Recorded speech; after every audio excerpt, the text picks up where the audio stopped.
So I had intended to get up here and talk about how racist Robert E. Lee was, but I'm going to talk about you, Connie. Sitting over there shopping while we talking about Robert E. Lee. This is a picture of you shopping while we talking about racism and history in this country. Only white members of this board got up while we were up here talking too, because you don't give a damn, and it's clear. But I'm going to tell you what the slaves, my ancestors, said about Robert E. Lee, since you don't know history, sister.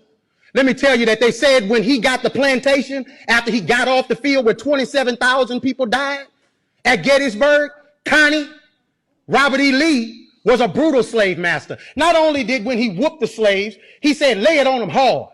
After he said, lay it on them hard, he said, put brine on them so it'll burn them. That's what Robert E. Lee did. And you set your arrogant self in here and sit on there shopping while the pain and the hurt of the people of this community is on display, because you don't give a damn and you should resign. You should have resigned 2 years ago when you choked a white man in his house. You should have resigned 2 weeks ago when you got on TV and said foolishness. And you should walk out of here and resign and never come back, because you are the example of racism in this community. You are horrible. Now to the rest of the board. You have an obligation to the people of this community, and 81% of them are black. And do you need a Klan rally outside, Mr. Goday, before you end it? Because holding it up means that you put that building in jeopardy. You do, sir. Because all over the country, they burning stuff down. And black folks in this city have stood with protesters. I ain't seen you elected officials out there with them, making sure that nothing goes south in Baton Rouge. It's been folks in this community who give a damn. Not just when it's comfortable, but every time. And 4 years ago, we came down here. Mr. Drake, they say you're a good man. Be a good man. Black folks say you're a good man. White folks say you're a good man. Your legacy is attached to tonight, brother. Your legacy. Now, let me say to the black members of the board, it's the most solidarity I've seen out of y'all in forever. Let's keep it that.